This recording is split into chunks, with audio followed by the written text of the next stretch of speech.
don't look at legal as just legal. Right. Look at it as that is your abiding charter between you and a client, between you and a vendor, between you and a franchisee, whatever it might be. Mm-hmm. But when you really write those things in, like I've matured enough now in my career to look at those binding agreements as more than just an agreement. Mm-hmm. And it's not about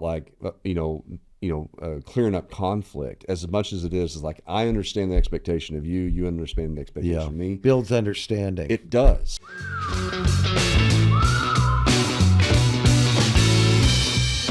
Hey, everybody, this is another episode of That Big Talk About Small Business. Yeah, we're here today because our guest didn't show up. I specifically asked you not to say that, and there you go. Right out of the gate. It's a fact. It's fine. Fact. It is. It's okay. Yeah, it's okay. Everything's going to be okay. We'll never forgive him, but it's fine. Everything's fine. Anyway, it's great to be here with you. Another beautiful day. It is gorgeous. We're in the studio. We always enjoy talking about business. Mm-hmm. We never run out of stuff to talk about. You can't, because business is nothing but a freaking massive ball of problems. You have said that so many times, and you know how many times I've quoted you on it? Because it is true. It is. So true. It's endless, and there's always something you can work on. That's true. Or that needs to be worked on. There's always a ball being dropped somewhere. Oh my gosh, it's so true. And I think the thing is like you have to be, like my wife, for example, is one of these people that's very structured. She's post-military, right? Plan structure field where you have to do things a certain way. Yeah, she's like, I could never survive with what you do, because it's and like she can close the day, go home, and then she has a separation betwing work and life. We don't have that. No, never, because there's and you always never will. No, because we're never done. No, that's right. It's like you try to get through the day and get as much done as you can. And then everything else just has to wait a little bit. It's just the reality of it. I mean, you could say I'm done, but you're not. No.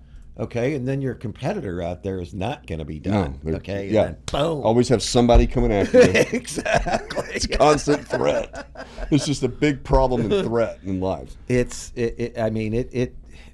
We're not easy to be married to. It's not easy to sustain a relationship when that's your situation, because it's very difficult to focus on the other problem, even though you should.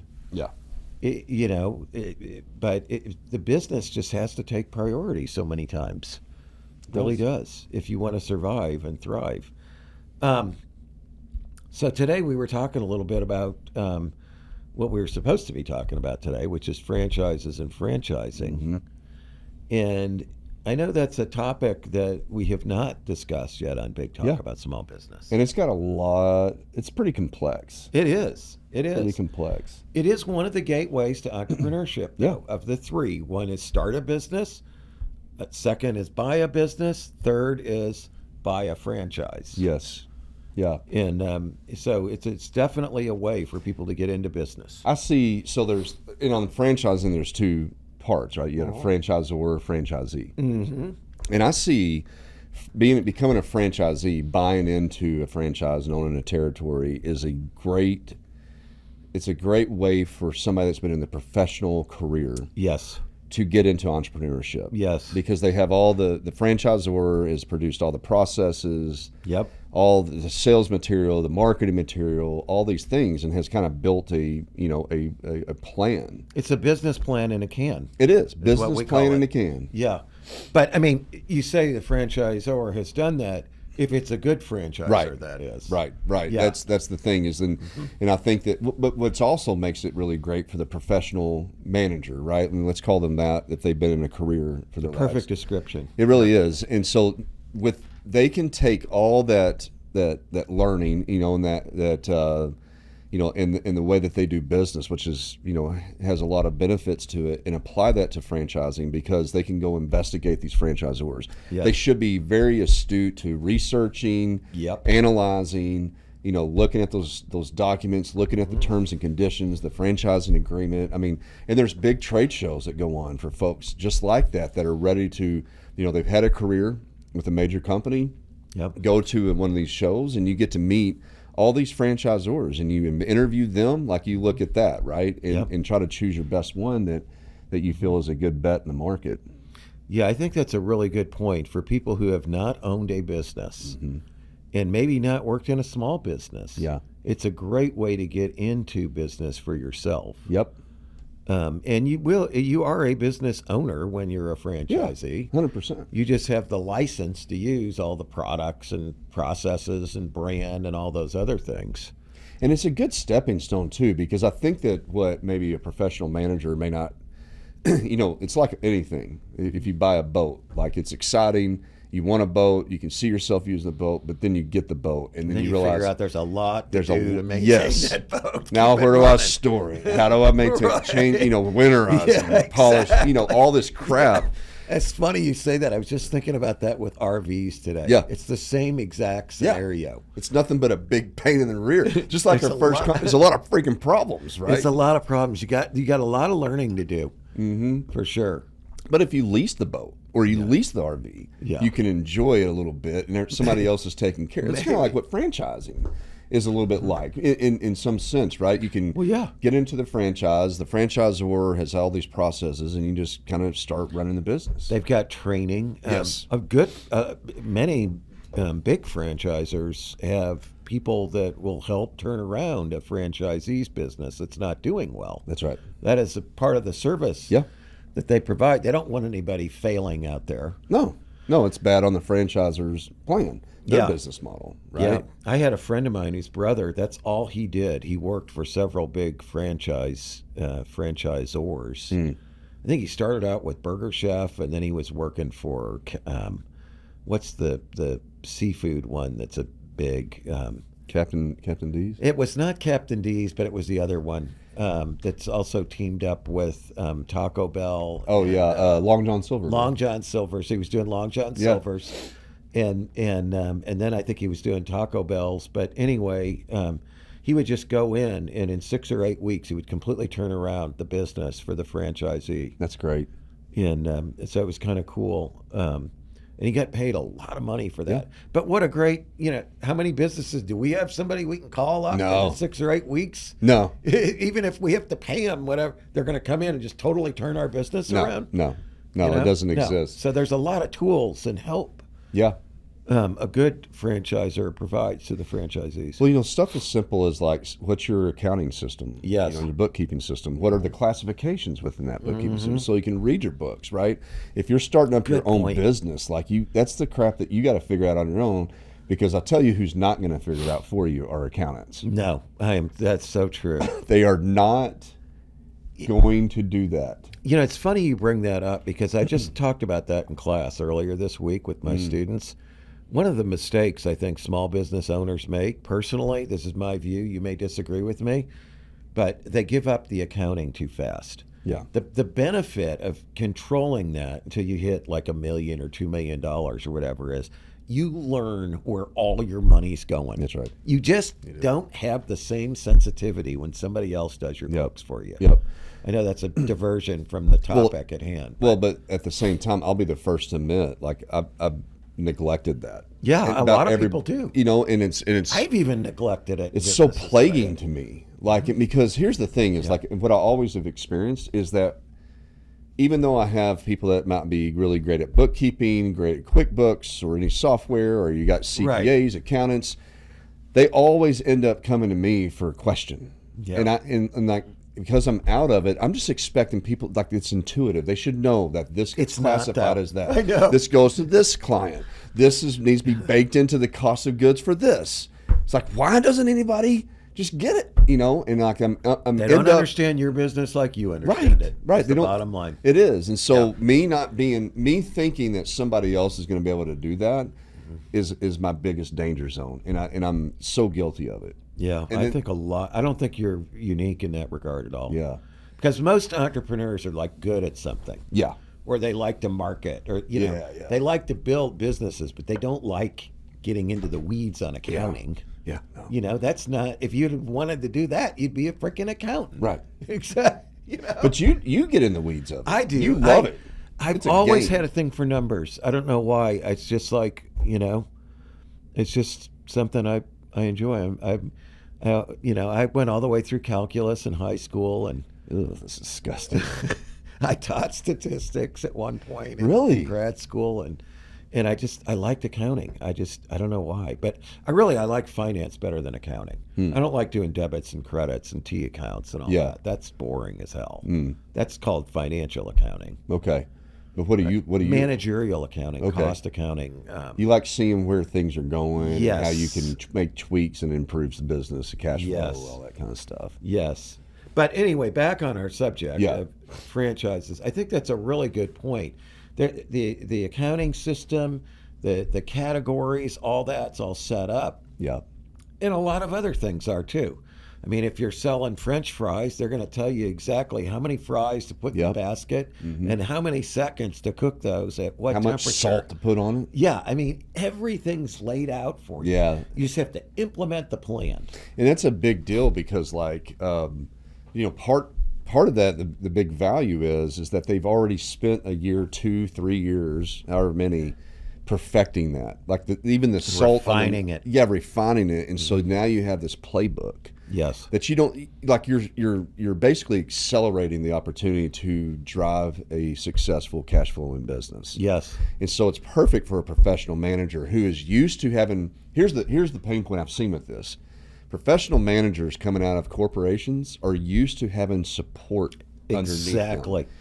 And Right? then they don't when they're on their own. When you with go their on your business. baby, like Yeah. it's you. You're everything, Everything right? is your fault, your problem. No, you're right on with that. I never really clearly articulated that, Yeah, but you're right. So, but you buy into a franchise and you have that support, Yes. right? Yes. You just got to fill in a few roles and do some basic operational stuff. But Yeah, you got to select the right Yeah, people, yeah. and you got to make sure people are doing what they're supposed which to do, is right? most likely what a professional manager is already really excellent at, That's a great point. I mean, in which it's- an entrepreneur is not Yes. necessarily, Yes. right? Like Yes. it would be hard for me to buy a franchise because, like, I don't enjoy. Like I've missed all the stuff that I really like to do, which is start a fight, right? When you're buying a franchise, you're closing the deal, right? You're in the middle of it, and you're trying to end the well, fight. some people, yeah, I think it's a good analogy. I think some people feel like it's not very creative, or you're not an entrepreneur if you own franchises.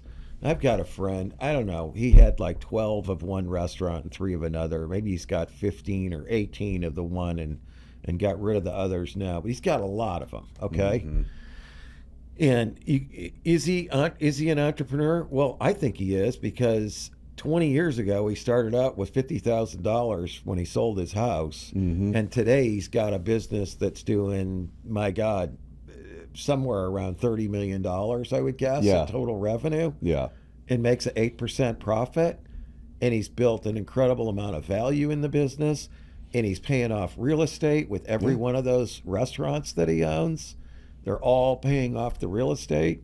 My God, I mean, he's going to end up being a very wealthy guy. Yeah. You can't say he's not entrepreneurial. no, he totally is. You know? He's growing the business. He's growing the opportunity. I mean, I He's- think 100%. He's really careful about the people he hires and the management systems that he puts in place to control the overall business, not necessarily the individual units. Well, I think the difference is if a professional manager gets into franchising, and I've seen this happen where they want a different style of life, right? They just want to own one unit, they just want to make their income, but they want to have some freedom, and they look at it from that perspective. That's kind of dipping into your solopreneur type of mentality, Yeah, which small is business small owner, bit, period. which is not Yeah. a true entrepreneur, but Right.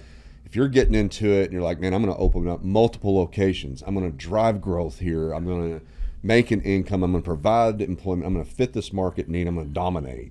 That's entrepreneurial thinking. Well, and buying distressed. Yes. I mean, that's another Yeah, one. there you go. I had a student, his parents owned 21 McDonald's. This goes back maybe 15 years ago. They were not based here. Okay, the student was, and his family was from Kansas. And each one made an average of $366,000 profit a year. So they were doing over $7 million a year out of their 21 McDonald's. But the parents both were school psychologists who worked at McDonald's when they were in high school. Yeah. That's where they met. Then they went all the way through school, became school psychologists, and then they got back into it and they bought their first McDonald's franchise. Well, they did so well at it that McDonald's would refer other franchise owners to them who were struggling, and say, and they turned that into acquisition opportunities. Nice. So they would buy the distressed McDonald's, turn Flip them them. around, integrate them with their system. They were entrepreneurial as hell, I'll tell you that. Mm-hmm. I have no idea where they are now. I'm sure they're very successful. Yeah. But yeah, it is a way. I think it's a really good point. It's a good doorway for people who are not used to business ownership to get into it. Yeah, and I mean, I think that if you're a professional manager, you get into a franchise over the 5-year period, you're going to start seeing. It's like you backtrack. Like you can get in, get off the ground, start professionally managing, doing what your strength is, but then you're learning along the way about these deeper things.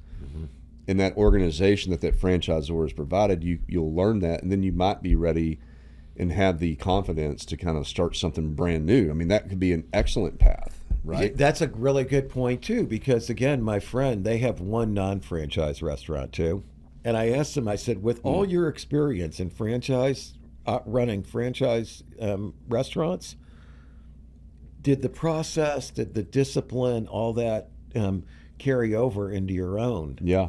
He goes, absolutely. 100%. Learned so much from that. Yeah. Okay. So that makes him a better owner of the independent. Yeah. Where they started it. Yeah. And they'll know a lot of the systems and I mean, heck, man, we know, like, as an entrepreneur business owner, like just knowing what subscriptions you need to have, what softwares, what tools. Yeah.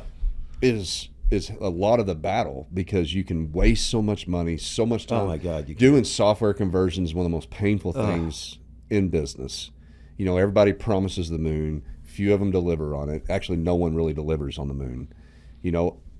Speaking of, we just recently in one of our business started using Salesforce instead of some of the other CRM tools I have. Yeah. Salesforce is, Number one, best in class, right? Right. But I start going in there trying to use the thing, and it is absolutely cumbersome. Yeah.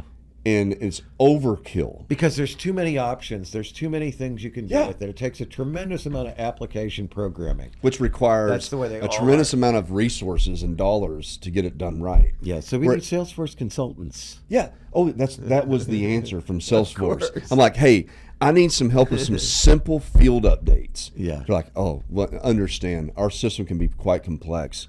We can introduce you to some of our Salesforce partners to help you. I'm like, that is the last thing that I want. I don't want to talk to them. I just, I want to use the system. But I mean, but to the point, right? The franchisor has already invested that energy, has found that Vetted model, those things out. Again, this is only good ones. Yes. There are bad ones out there.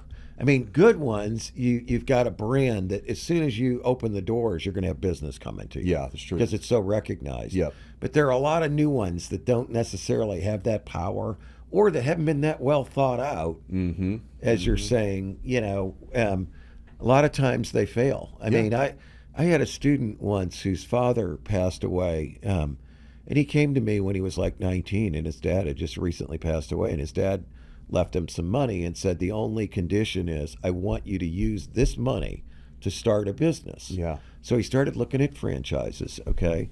And he came up with this smoothie franchise. It was based in California. I think it was called Inta Juice, if I recall. Yeah. I know what you're talking about. Yeah, I've seen them. We had one in Fayetteville. Yeah. That was him.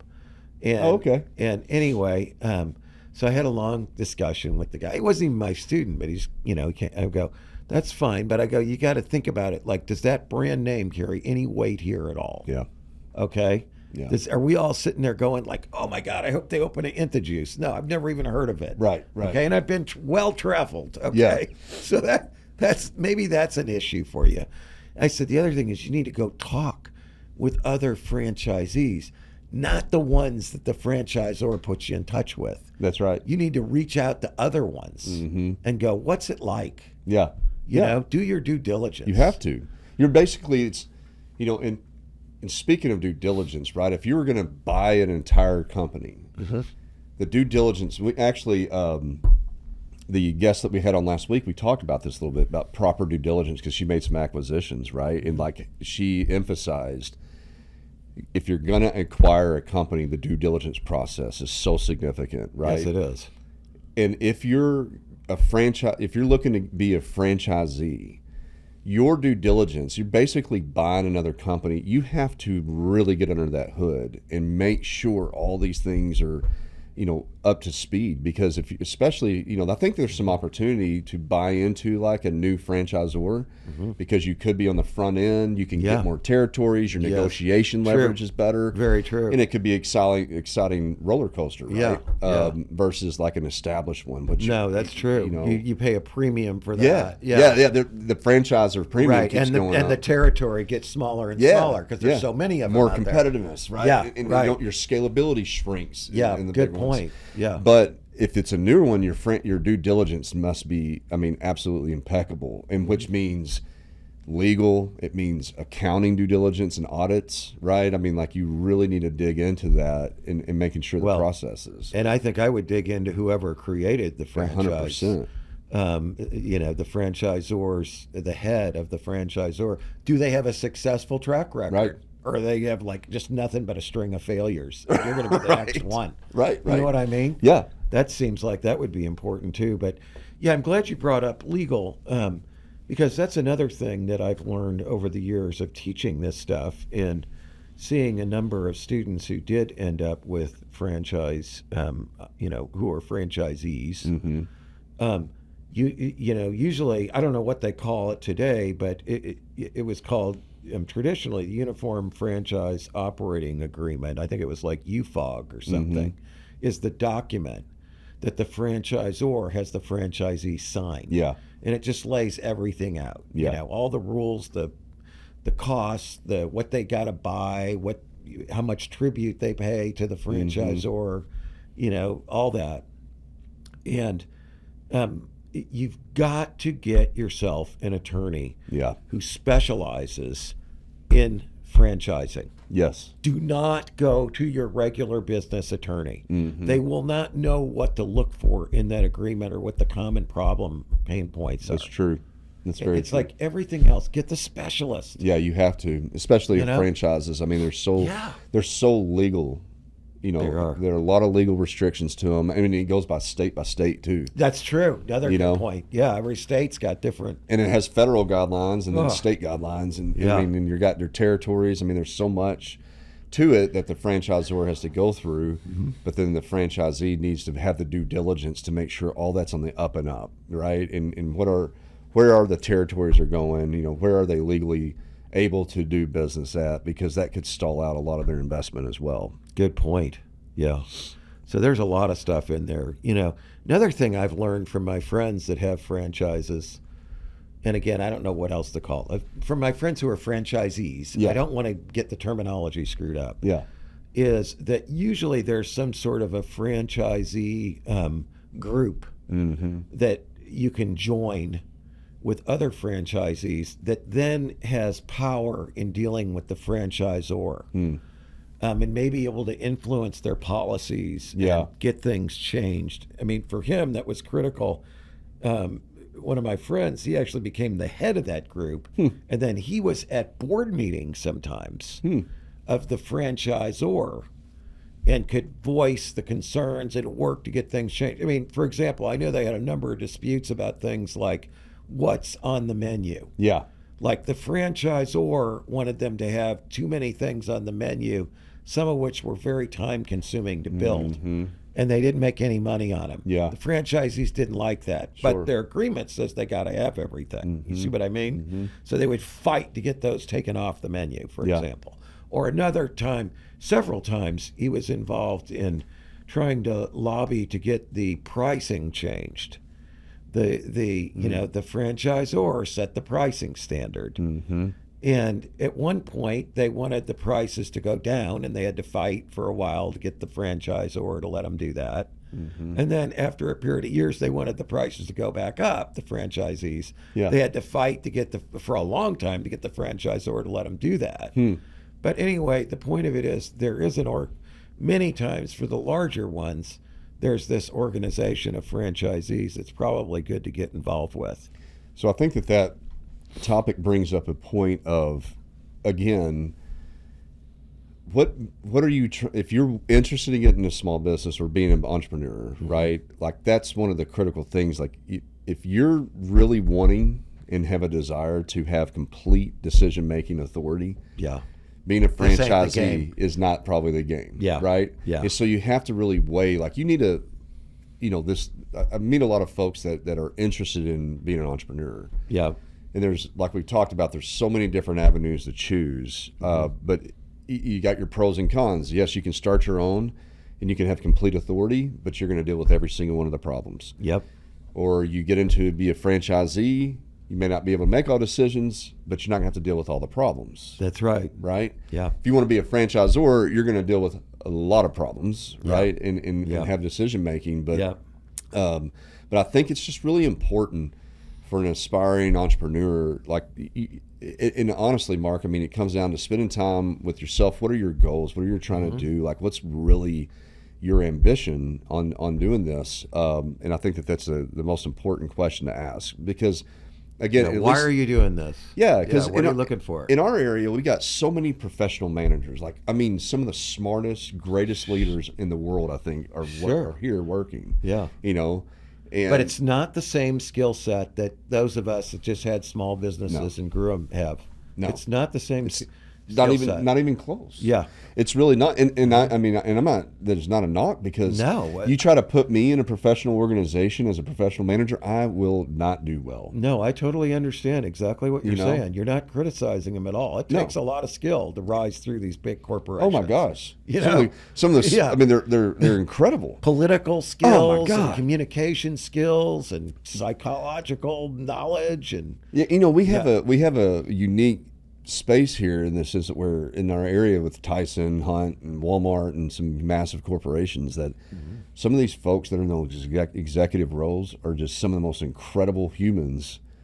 It takes a lot of intelligence. For Yeah, sure. no, it does. And dedication. And navigation, and all these things that I admire, and I actually learn a lot from. No, you're right. You're absolutely right. But but they're intrigued. The funny thing that I've noticed is that they're intrigued on the entrepreneurial life. It's like we all kind of want a little something of each other, that each other has. But they'll ask questions about it, and it's like, the entrepreneurial mindset, which I think everybody kind of likes that, that mindset. But the problems that are being dealt with as an entrepreneur are just of a different caliber. It's like, I mean, literally, like people say, well, I'm the janitor too. I mean, there's a lot of truth to that. Yeah.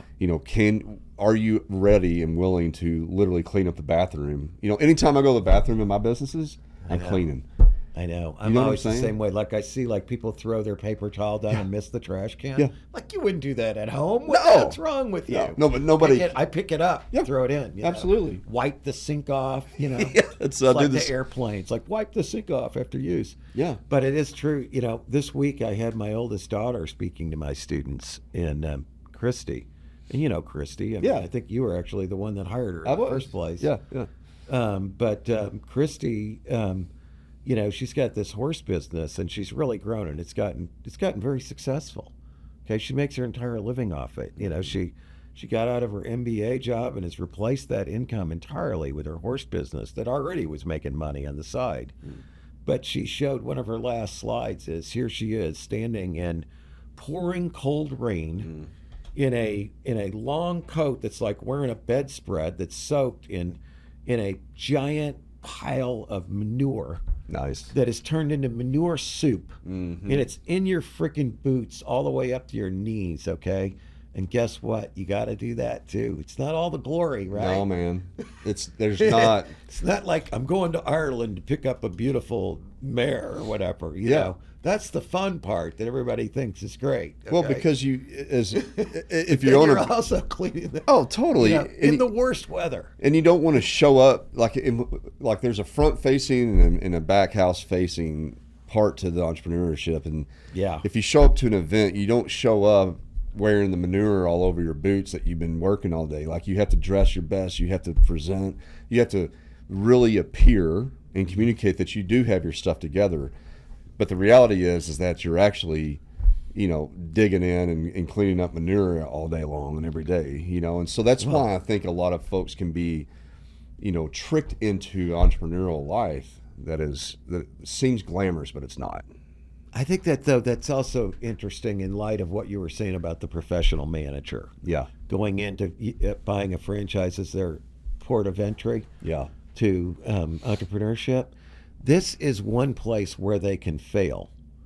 Because as Christy says, I don't ask anybody who works for me to do any job I will not do myself. I will demonstrate it to them. And I tell them, if you don't do this job, I'm going to freaking do this job. Okay? Now, think about that as a corporate manager. I was high level.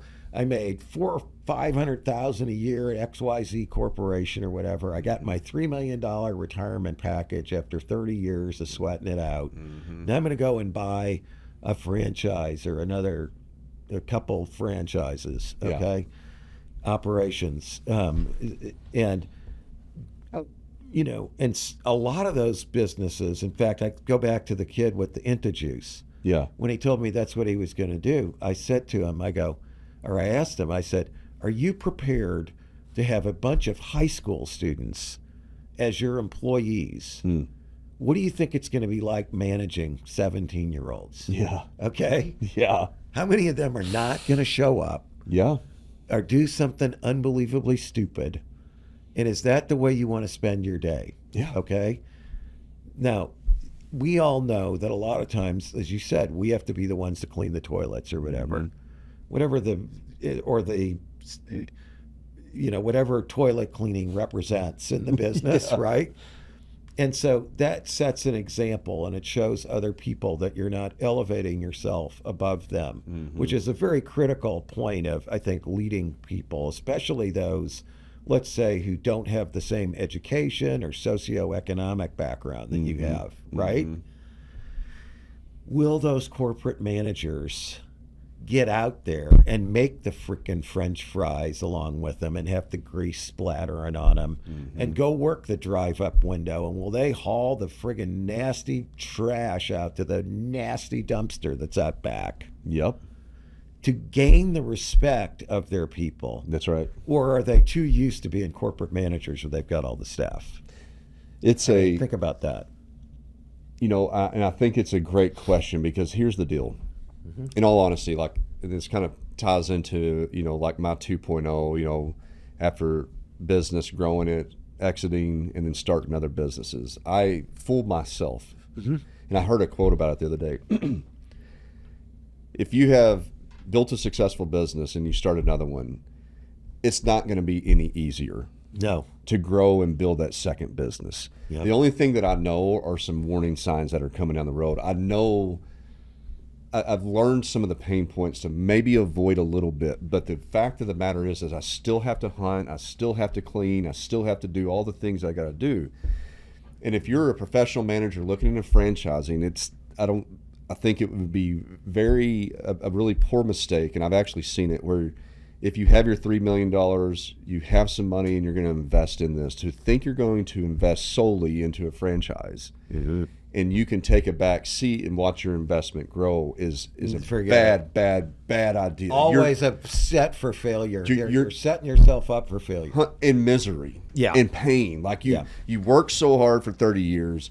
Now you're looking at this as another ticket, to continue to build wealth, which I don't disagree with. But if you're going to do that solo, you're going to be in for some poor experiences. Now, I would say, though, if you have other colleagues that are in your same position and you patch your money together, as long as now you're an investor, not necessarily an entrepreneur, which is okay. Right. But it's different. It's a different game. Yeah, you can pull your money together, and then you go find the people that you minimize your risk in a way doing that, but you also minimize your reward. That's right. Yeah. But if you can get a group, if you and I did this, I would say, hey, Mark, I don't have any time, I got some money. You don't have any time, you got some money. Right. Let's pull our money together. Let's find ourselves a good CEO, a good CMO. Yeah, that could work, and maybe that would play to your skill set as the corporate manager, is what you're saying. Exactly. Now you're a board member investor, but you have the talent to run the business.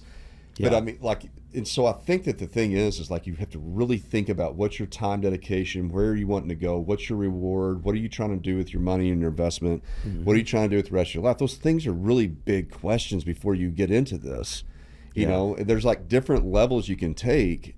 I just think the big thing is just be really honest with yourself. I think that's a really good point. You know, now there's one other thing I wanted to talk about related to being a franchisee that I think not everybody thinks about. So many years ago, I think it was probably 20 years ago, I met a guy in a plane who owned Mako auto painting franchises. I think he had like 8 or 10 of them. Okay, and I don't know if you know anything about Mako auto painting. They're cheap. All right, it's like they used to advertise, we'll paint your entire car for $199. You know, now it's like $499 or whatever. But I mean, if I was going to go paint a car this weekend, I can't even buy the paint, the sandpaper, the primer, and everything else I need for less than $1,000. Probably costs like $1,300 or $1,400 for the materials alone. How can Mako paint a car for $500? Is the point? Well, they don't do a great job. Let's be honest. Starting out. Okay. Secondly, you know, they upsell. All right. But so the point of all this is I ask him, I'm like, how can you make any money doing that? He goes, you know what? He goes, I don't care whether any of my Makos make any money. I just want them not to lose money. So if they break even, I'm completely happy with that. I go, why is that? He goes, they're paying off the real estate.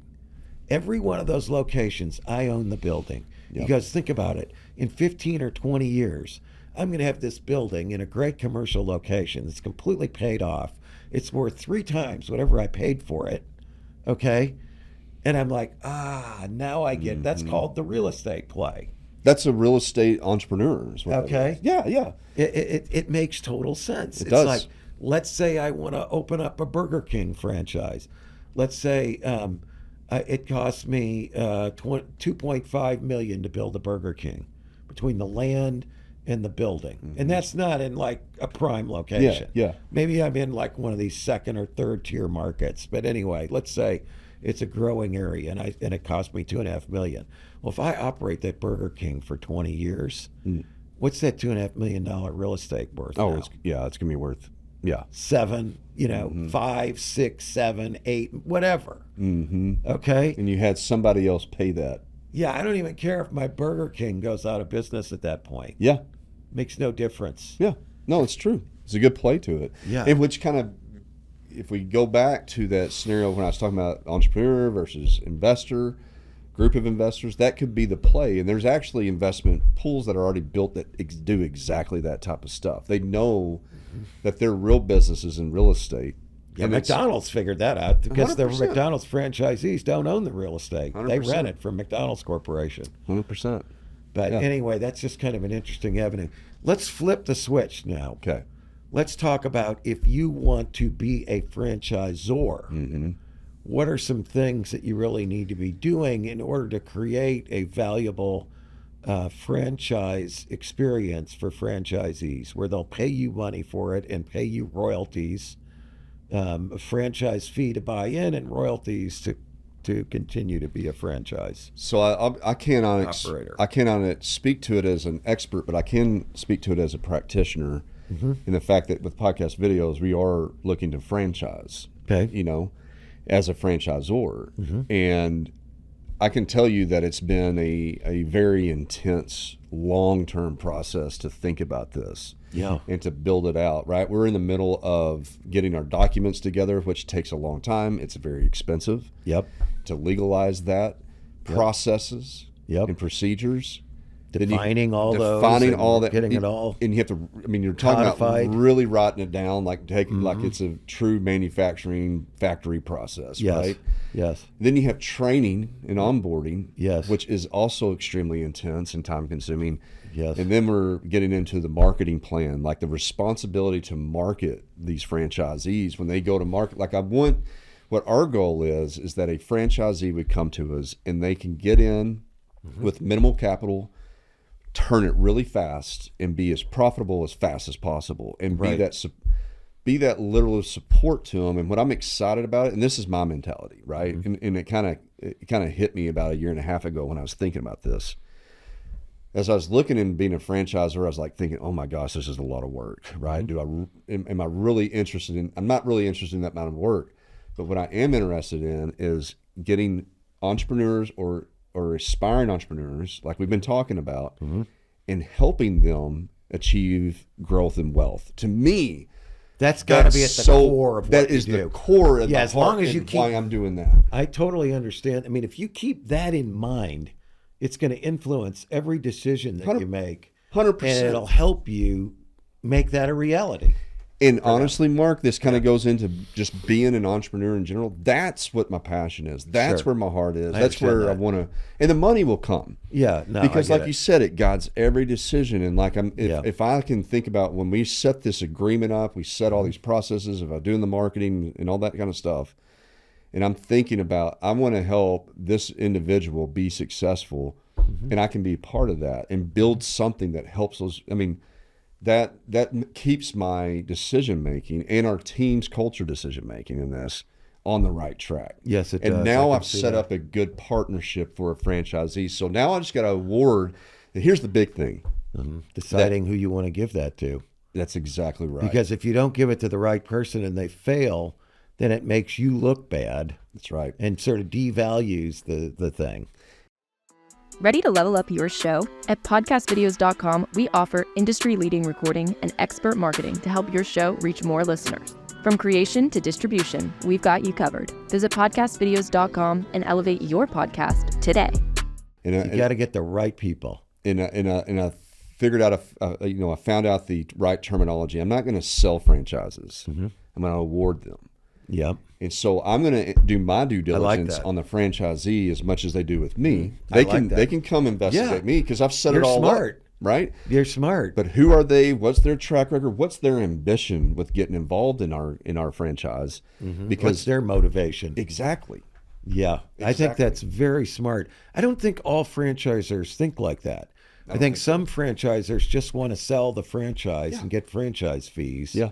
And then they hope that somebody out there is successful and can continue to pay them their royalties. Yeah, and on You the know? on the interviews and the consultation. So I've gotten a lot of consultation for some experts, like Tom Gordon's. I've talked with him a Yeah, little sure. bit. He's Tom would be great. freaking fantastic, right? We had him on our show. He's He amazing. knows what the heck he's doing. Yeah, him and a lot of other folks, and One of the best. yeah, and one of the things is like, are you able as a franchisor, to make sure that you have that good relationship, because you're basically starting a marriage with that franchisee, and how you guys set up that relationship is absolutely critical.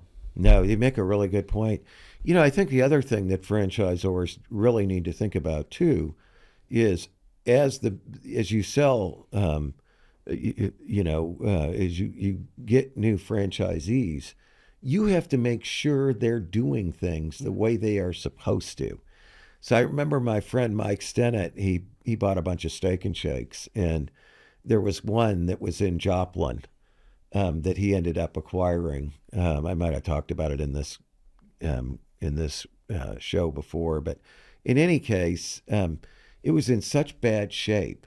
He was furious with Steak and Shake corporate that they would allow this franchisee to run that business the way they did, because it devalued his brand as far as he was concerned. Yeah.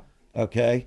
So you really got to make sure that your franchisees out there are operating in a way that enhances, that supports your program and enhances your brand and your value. 100%. And if they're not, like, what teeth do you have? How? Yeah. I guess you can pull the franchise from them based on whatever your agreement states. Yeah, so I think from what I've seen is it's all in the agreement, right? Like there are rules and regs to protect, and the whole thing as a franchisor is to protect that brand. Yeah. And That's super so the critical. franchisee they have to follow these rules, and then that's when a franchisor, like rightfully so, if you're destroying or diluting my brand, you're affecting my business And as a everybody else. and every other franchisee, Yeah. which I, as a franchisor, have You a don't want that. responsibility to protect that. Yeah, you would be very upset about that. Yeah, and so, I mean, rightfully so. I'm honestly I think that from my standpoint is trying to get this ready for franchising. There is so much work involved in it. Like, it's really daunting, and it's a commitment. Yes. And it's not really that much exciting work. I'll be honest with you. Like, It's not the nature of what you like. no.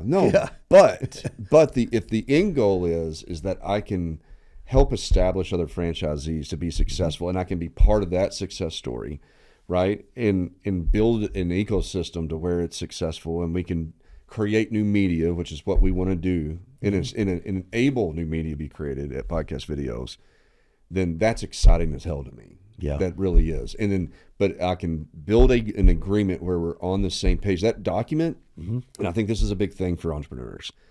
Don't look at legal as just legal. Right. Look at it as that is your abiding charter between you and a client, between you and a vendor, between you and a franchisee, whatever it might be. But when you really write those things in, like I've matured enough now in my career to look at those binding agreements as more than just an agreement. Like, and it's not about like, clearing up conflict as much as it is like, I understand the expectation of you, you understand the expectation of me. Builds understanding. It does. Yeah. It does. And that, I did not have that perspective for the longest time in business. That makes a lot of sense. So that franchise agreement to me, like the thoroughness of it, the process, and what's in there is establishing that relationship to be fruitful versus conflicting and negative. Yeah. You know what I was also thinking about as you were talking? Like all the work you're going through right now to, let's say, position the Podcast Videos as a franchisor, it's got to help the existing business. Dude. Makes you question everything, codify everything. I mean, you may not go to that much trouble if you weren't on that plan, right? No, 100%. What it does, like I like as an entrepreneur, businesses, like if I get involved in a business, most cases I think about what its scale can be. Yeah, of course. That's what we all think about. Yeah, if it takes off. We're real entrepreneurs. Yeah, right. Right. And so a franchise is just really it's a tool. It's a tool, and for it's scaling. a scaling business. And so it does make us critically think. Do our existing processes of this studio, great, we're able to do the work and meet profit, but is it scalable? And so we're always replicatable. Yes, we're always thinking about, okay, what if now that works today? Yeah. But if I have 100 studios, is it going to work? Yeah. And so if it doesn't, like, what do we need to do to get our software systems in place to achieve that scale? And so I'm actually in our business today. We've been thinking 5 years ahead. Yeah. Every day for the last 2 years that we've been doing this. Yeah. And that's why, like, when I look at Podcast Videos, like, and people ask me about what we do, like, yeah, we have this studio, but we really have a very big plan. Well, no one can see. Dude, I can see it because you've invested so much, not just in the facility from your original facility, but all the people 100%. And the sort of the roles that you're creating and defining in this thing.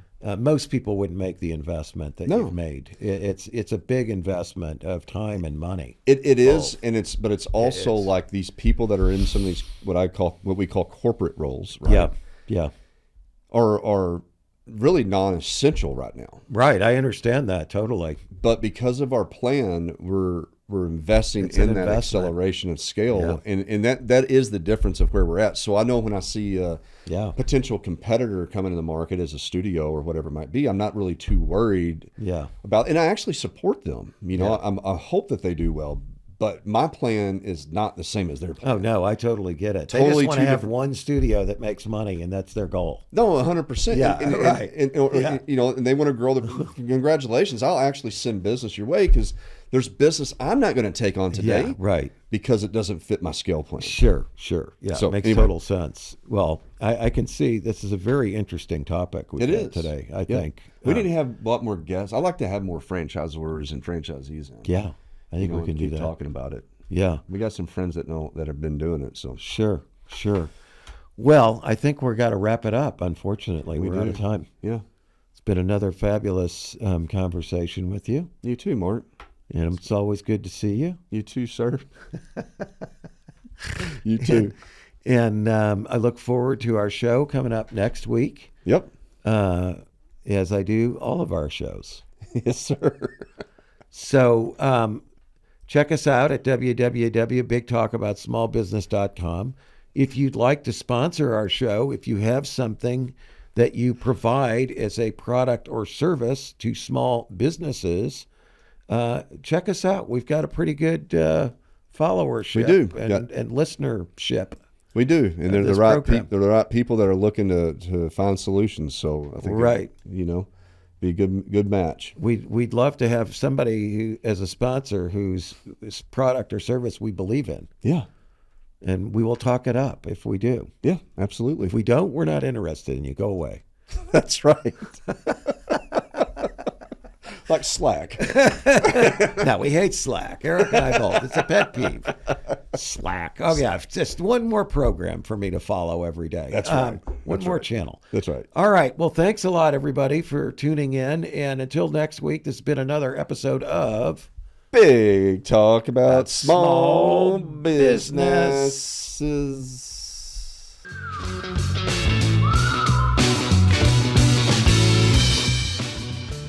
Thanks for tuning into this episode of Big Talk About Small Business. If you have any questions or ideas for upcoming shows, be sure to head over to our website, www.bigtalkaboutsmallbusiness.com, and click on the Ask the Host button for the chance to have your questions answered on the show. Stay connected with us on LinkedIn at Big Talk About Small Business. And be sure to head over to our website to read articles, browse episodes, and ask questions about upcoming shows.